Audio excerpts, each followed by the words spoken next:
سبق نمبر 13۔ یہ جو سبق نمبر 13 ہے، اگرچہ اس میں بالکل بنیادی بات ہے،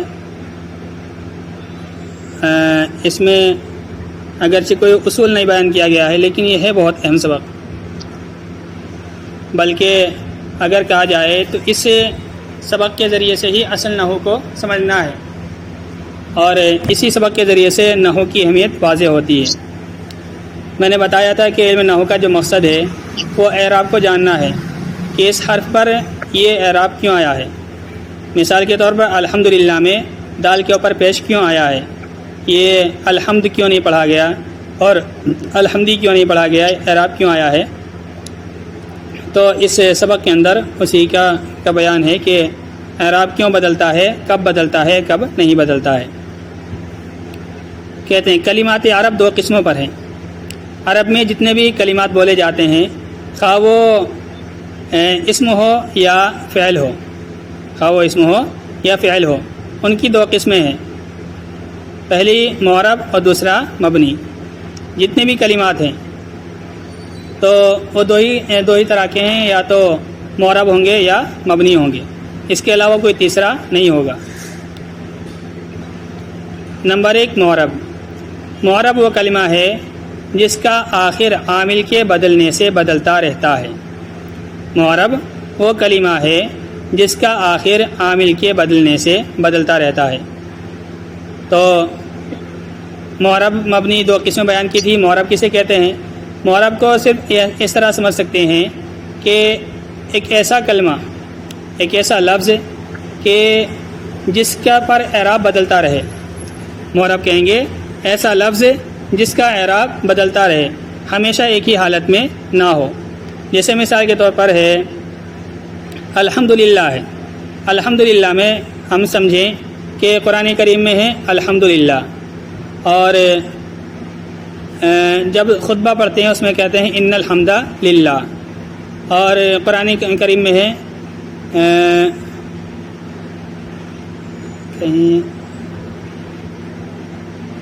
وَبِحَمْدِهِ سبحان اللہ وَبِحَمْدِهِ، تو یہاں پر حمد کے نیچے زیر آیا ہے، تو لفظ ایک ہی ہے حمد دونوں جگہ پر، تینوں جگہ پر، لیکن سورہ فاتحہ میں الحمد آ رہا ہے اور خطبہ میں ان الحمد آ رہا ہے، اور دوسری جگہ تسبیح کے اندر وَبِحَمْدِهِ آ رہا ہے۔ تو یہ دال کے نیچے جو اعراب بدل رہا ہے، تو اس لفظ کو یا اس کلمے کو عرب کے اندر معرب کہا جاتا ہے، یعنی جس کے اندر اعراب آ رہا ہے۔ معرب کے معنی جس کو اعراب دیا جائے۔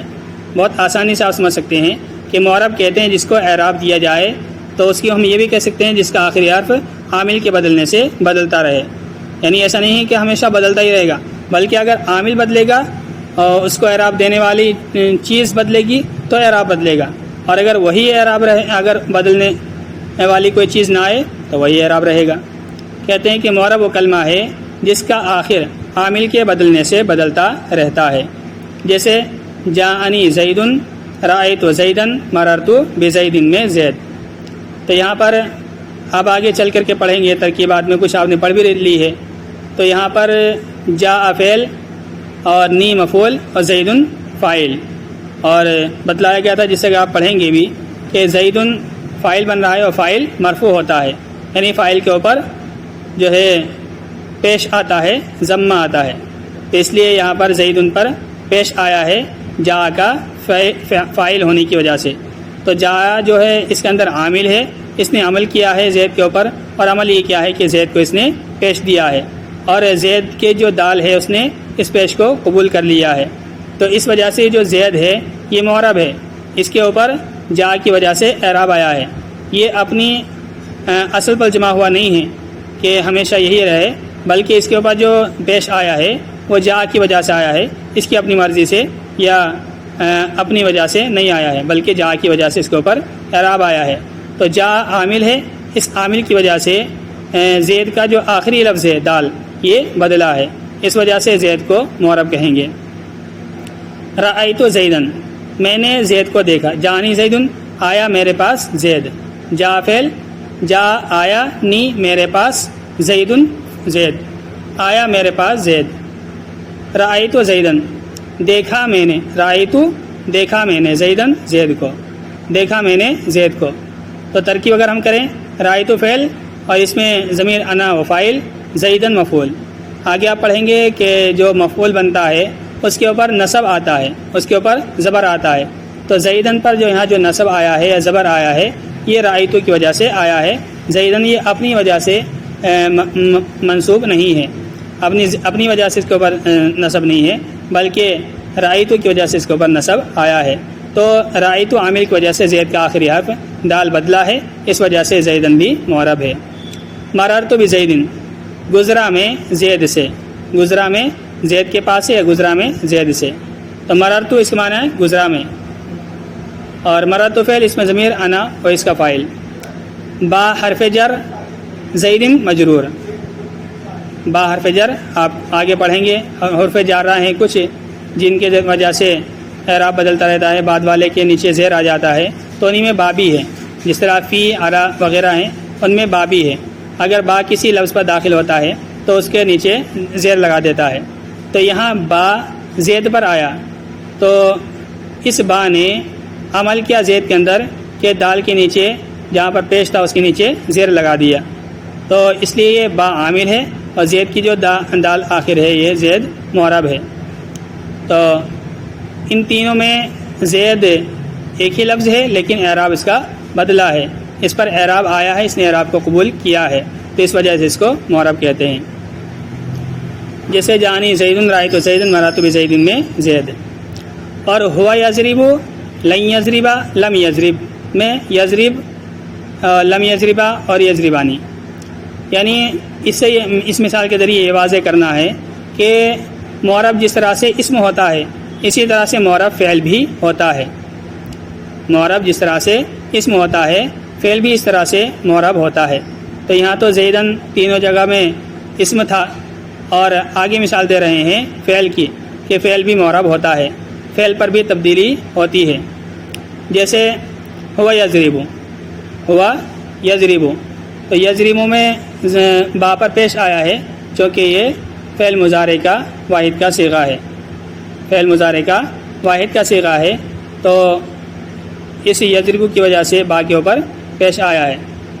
تو یہ اس کی اپنی وجہ سے نہیں ہے، بلکہ یہ چونکہ ایک متعینہ خاص صیغہ ہے، اس صیغہ ہونے کی وجہ سے اس کے اوپر پیش آیا ہے۔ تو یہاں چونکہ کوئی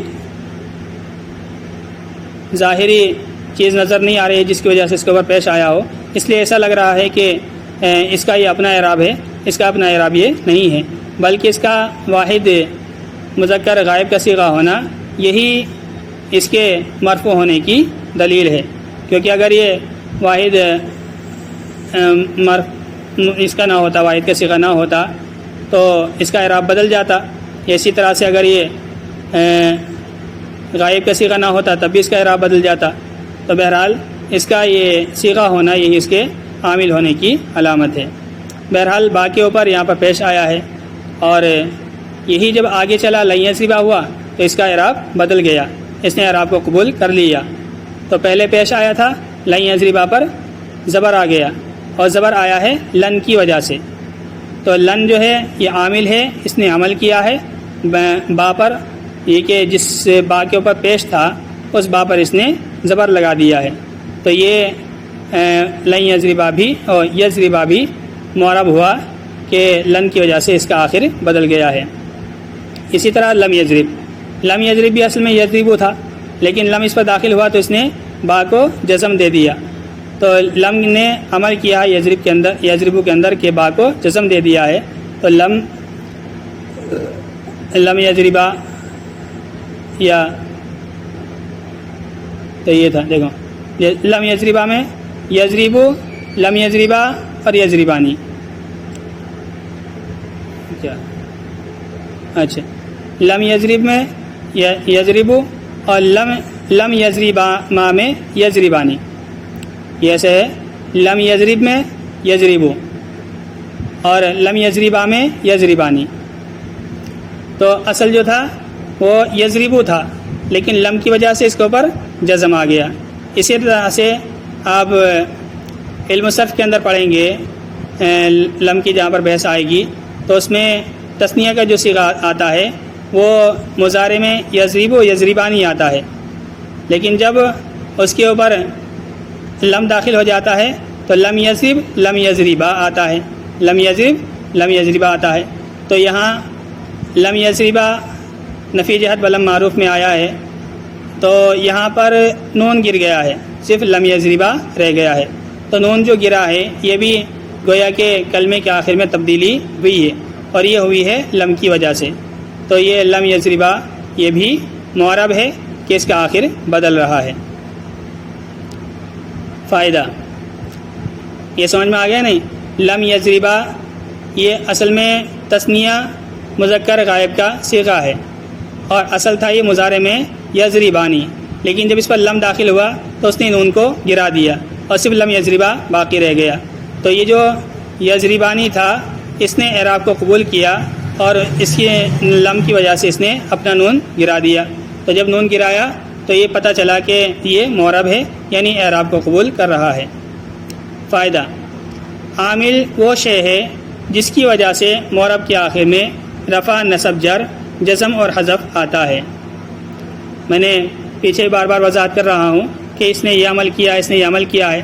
عامل کہتے ہیں عمل کرنے والا، عامل کہتے ہیں عمل کرنے والا، یعنی جو اعراب کے اندر تبدیلی کر رہا ہے، جس کی وجہ سے اعراب میں تبدیلی آ رہی ہے، معرب کا آخر جس کی وجہ سے بدل رہا ہو، اس کو عامل کہا جاتا ہے۔